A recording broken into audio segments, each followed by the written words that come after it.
况且这一次的震央还不在双北呢，你还不在首善之区啊，是在偏陲地区。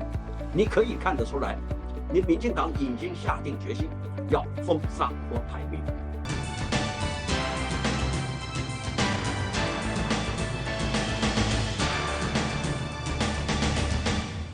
各位观众，大家好，我是有话直说的主讲人张友华。现在选举有必要搞到风声鹤唳的地步吗？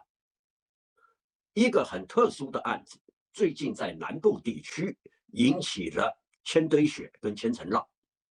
就是侦办郭台铭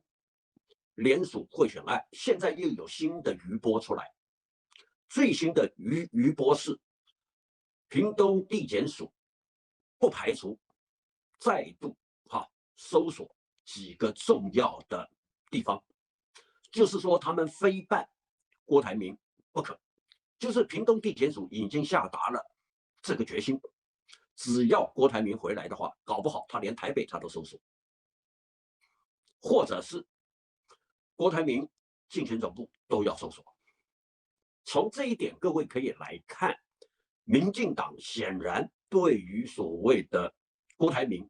他的重视程度是超过了柯文哲。就是这一次，在去年2022年12月24日平安夜收押了周点论，传讯了周点论跟周梦龙父女之后，屏东地检署他又想有一个大的动作，因为他在处理这件事的时候并未上报，就是全台各地都在侦办行贿案，就是郭台铭联署行贿案，屏东地检署他表现的是最为积极，那最为积极，那甚至于他们不排除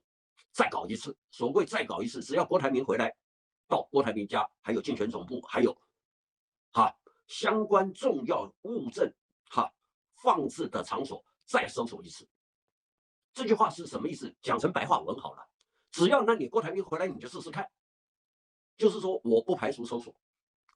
我不排除搜索你的住所，我也不排除搜索你的办公室，我也不排除搜索你曾经的竞选总部。就是说，我们现在来看，有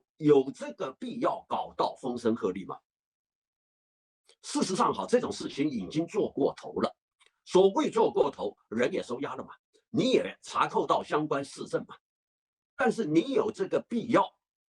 一直这样子向上办上去。所谓办上去的话，就是说只要你郭台铭回来，我下一步就有动作。这个等于是在暗示了。那暗示你只要回来支持侯兆或者柯文哲的话，我就要办。如果你不回来，等大选完以后再说。这个等同是公然恐吓了嘛？公然恐吓郭台铭，你回来试试看嘛。况且发动的地点是在屏东那从联署份数上面，从区域上面，屏东不是最多的。那其他地方难道真的不办吗？其他地方都在办，但是没有像屏东地检署办的那么的激烈。就是选举的贿选案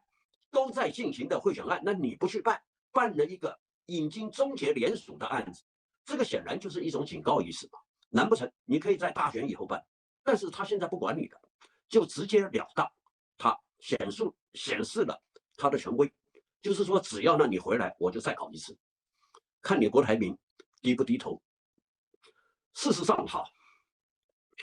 马英九也讲了，韩国瑜也讲了，赵少康、侯友宜、朱立伦，你国民党几个要角就是说，郭董，那你回来吧，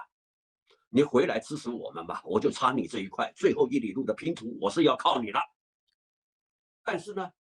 郭董为什么不回应？大概律师已经告诉郭董，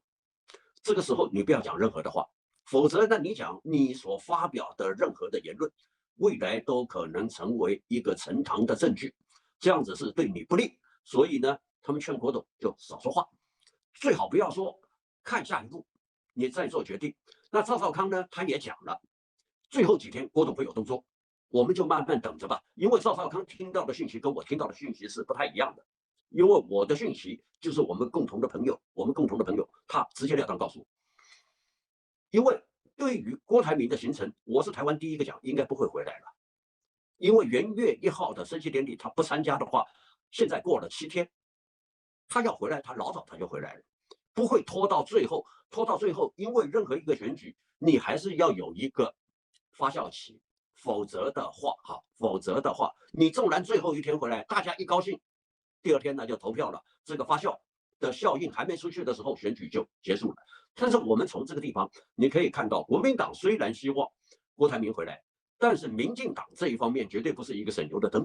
这个就是告诉了我们千古不变的定律：哪一个人执政，谁就有这个权利。